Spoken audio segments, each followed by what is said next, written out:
Welcome to JDM Legends, presented by Turn 14 Distribution, where today, we're really gonna start this car.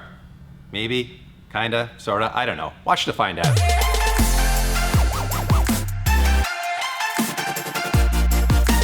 As you would have seen at the end of last episode, Pete finished mounting up our Koyo-Rad oil cooler in here, and I gotta say he did a very nice job. It feels really secure in there.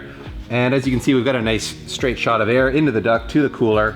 We may get around to ducting it in here, and the wheel well liner actually does have some venting in it, so it will vent out the backside.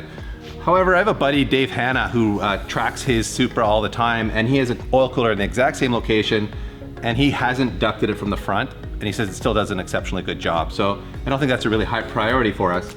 However, what is a high priority is hooking the lines up, and we now have the correct fittings to make this all dash 10, so let's get into it.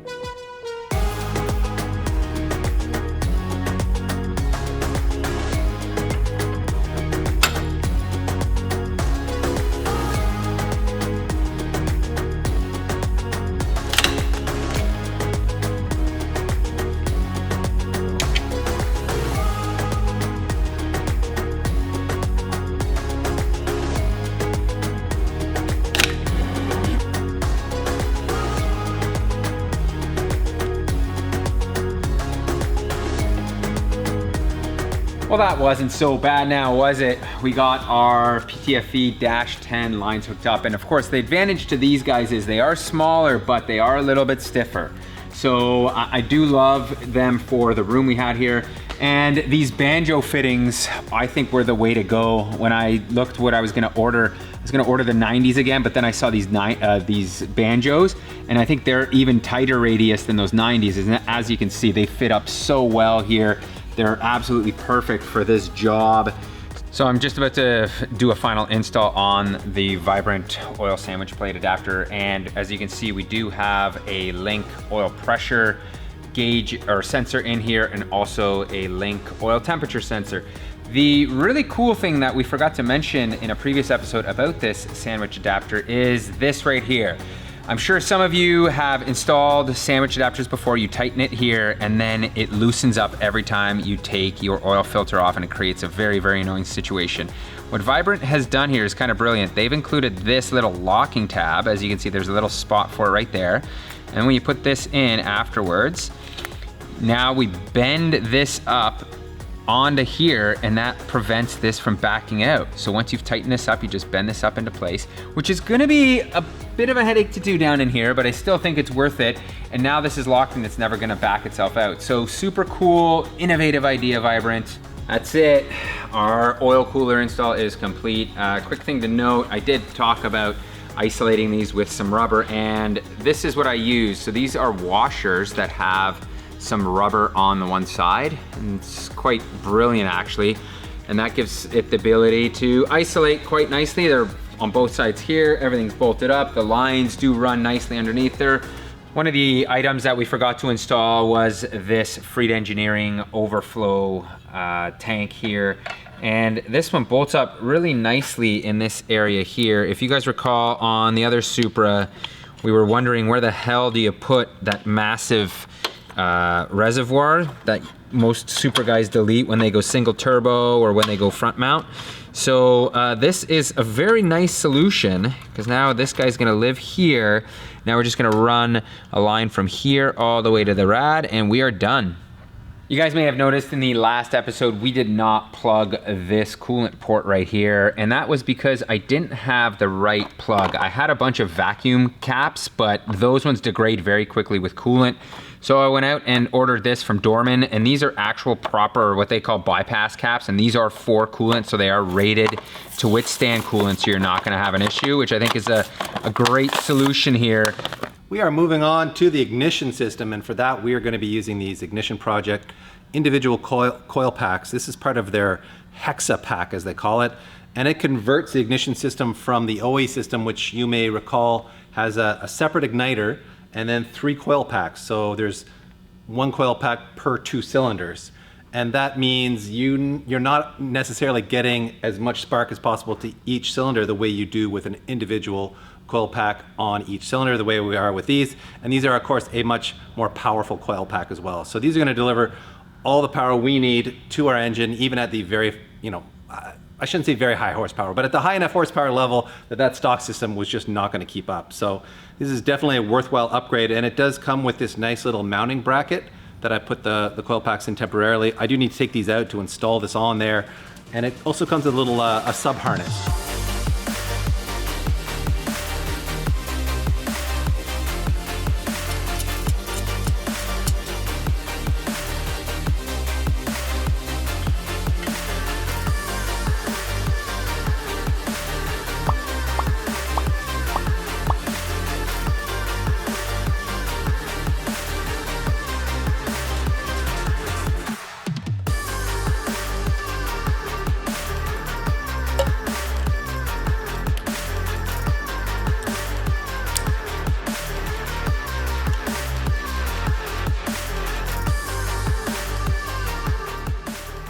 There you have it, Ignition Project's Hexa pack coil on plug setup is in place, and the red packs match that red valve cover perfectly. I know, now, look at that, so man. Maybe it was destiny all along. And speaking of red, got a little red writing on here because we bought some OE Toyota parts. These are the little crossover pipes or ventilation hoses that connect the 2 sides of the valve cover.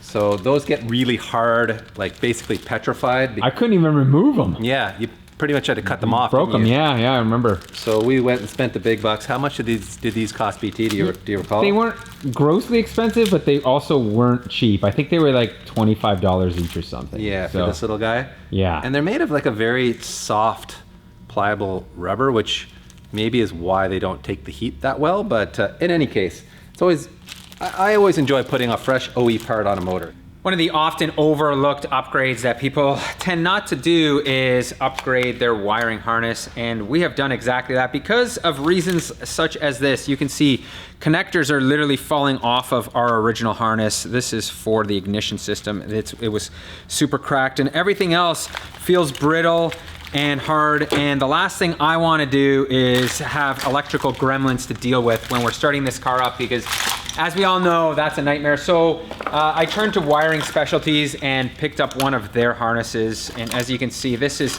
beautifully built and it plugs in much like OEM, except they've done some key upgrades, which includes something like, for example, we are now running a speed density system, so we have a map sensor and an air intake temperature sensor, and that's all been wired into the loom. We've got a boost control solenoid that's also been wired into the loom. So it really simplifies things, and it just gives you a new harness to work with. It's so much more flexible. It's gonna look much nicer as well, as you can see.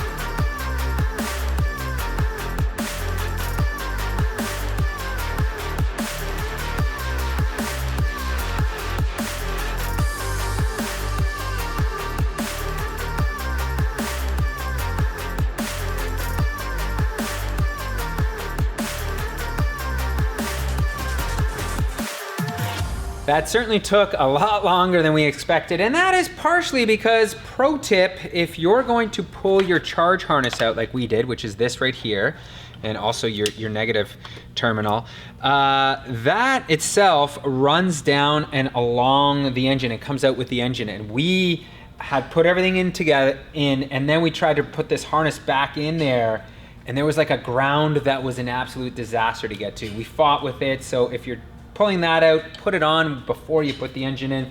Next on our hit list is installing an AEM X Series wideband controller. We do need this. The Link ECU does not have a built-in wideband controller, and this one is the fastest one on the market, which is fantastic.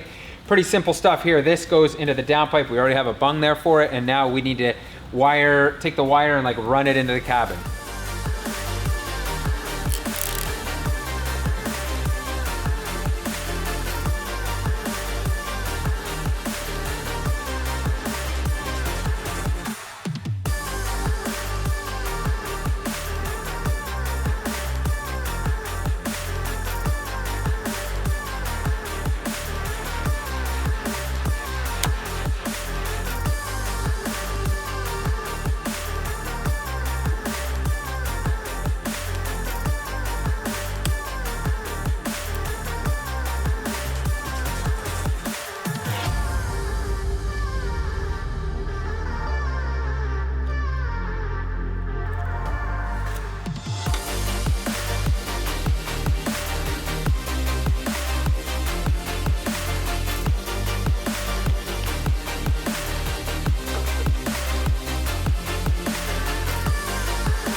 That is pretty much completion in the engine bay area. I've been holding off doing the wiring in the cabin, but that's just because I don't love wiring. Anyways, what you guys just saw me was I plumbed all of the vacuum tubing everywhere, of course, using the Vibrant silicone hose. This stuff I really love because it's super bendable, and on top of that, like if you have a larger diameter tube, this stuff slips over it really, really easily.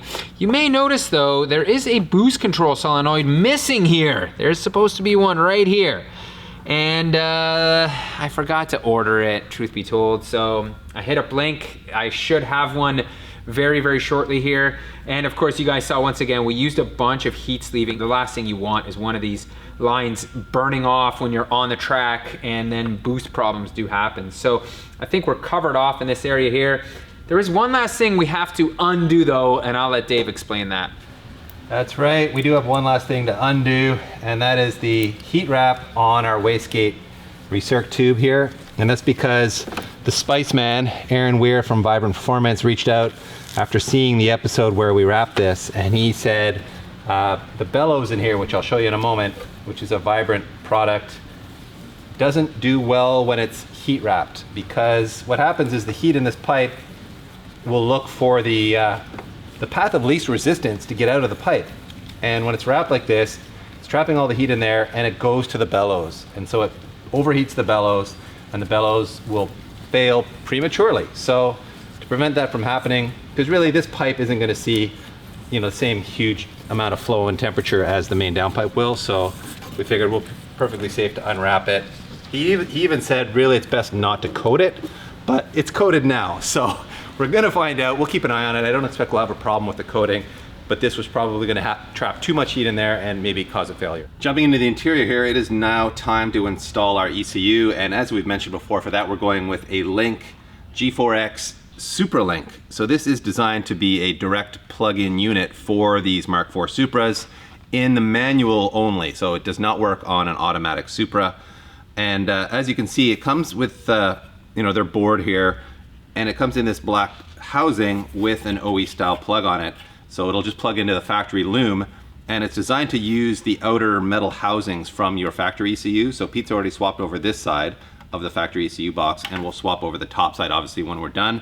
This is a very powerful unit. It allows you to do all the modern tricks with modern ECU engine management systems, like motorsport stuff like anti-lag and flat foot shifting, launch control. It's got all that kind of cool stuff.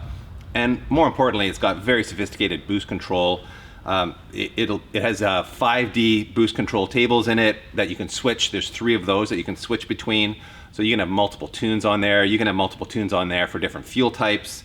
It'll even do compensation for spark, ignition timing, or boost by gear. So it is a very powerful unit. It's really more than Pete and I are capable of using, but we'll obviously have a very capable tuner tune this and take advantage of much of this as we possibly can.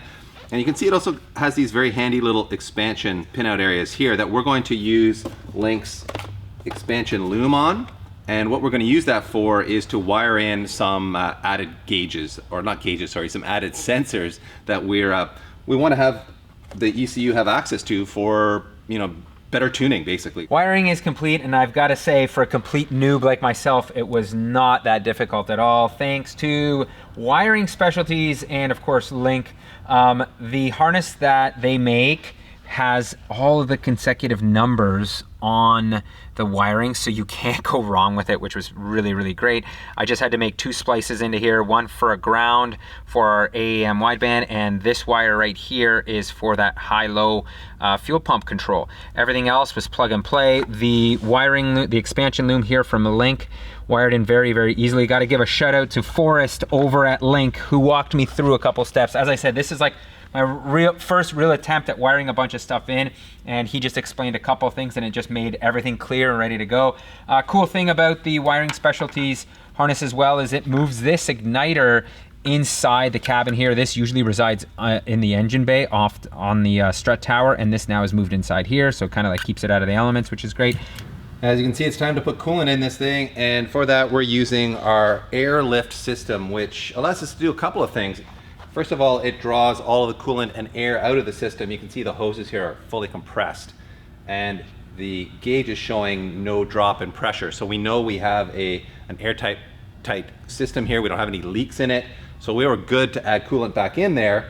And to do that, we simply reverse the flow with this, and it will suck all of the coolant that we put in this bucket into the motor without introducing any kind of air. So it should give us a really great way of filling this engine without having to go through any like crazy bleeding procedure after the fact.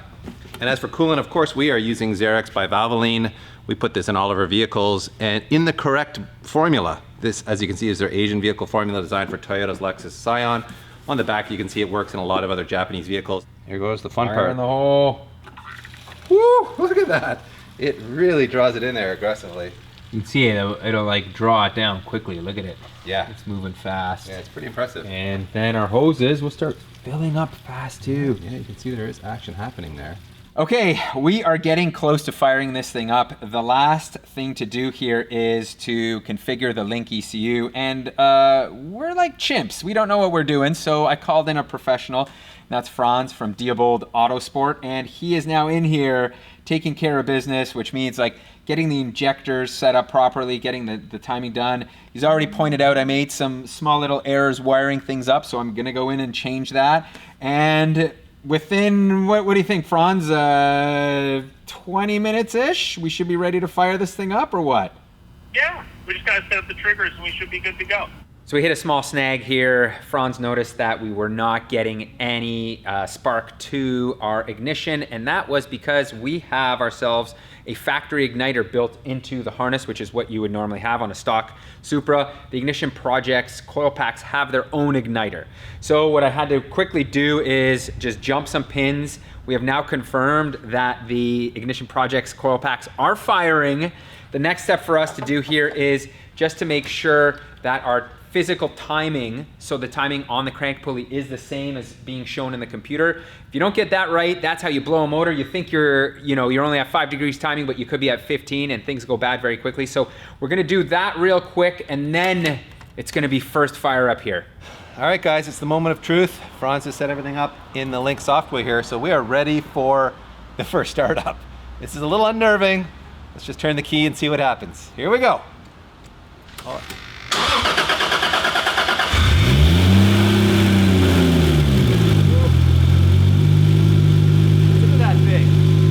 Dude, purring like a kitten. Man, you can't beat the sound of a 2JZ. Not even an RB sounds this good, PT. Admit it, buddy. I don't know. Admit it. Come on. I don't know. That is exciting.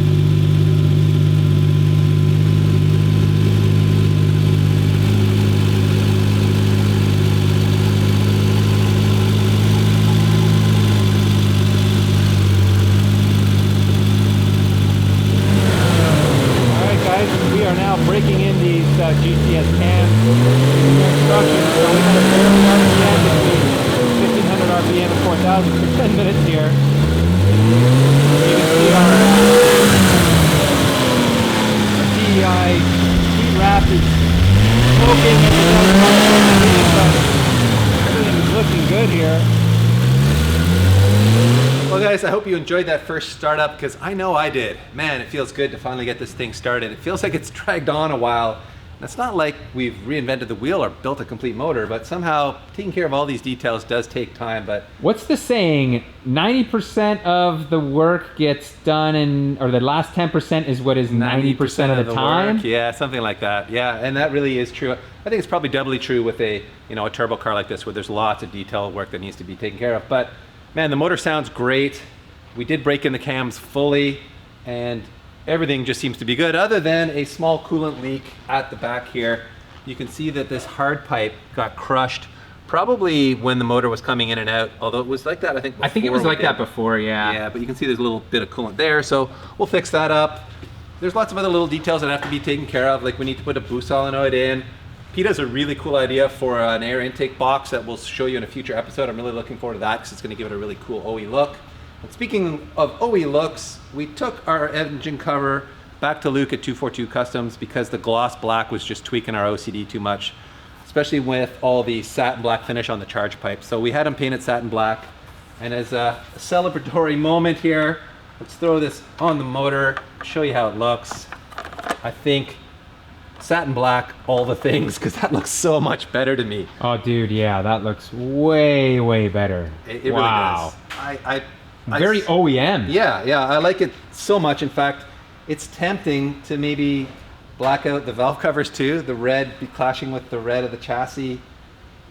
Like if I just look at the motor, it's awesome, but when I step back and see the darker red of the car, it tweaks me a little. Don't worry, when you add the hood, you'll never notice that. It's true. Well, let's hope. Let's hope. The last thing we should be worrying about is cosmetic stuff at this point anyway, because we are so close to being ready to take this thing to the dyno, although we are going to do other stuff first, like wheels and tires and suspension and brakes. So there's lots more cool stuff to come on the Supra. But it's time we switch gears here, PT, because we got a GTR to build too. So thanks again for watching, everyone. Stay tuned for more GTR and Supra JDM Legend action.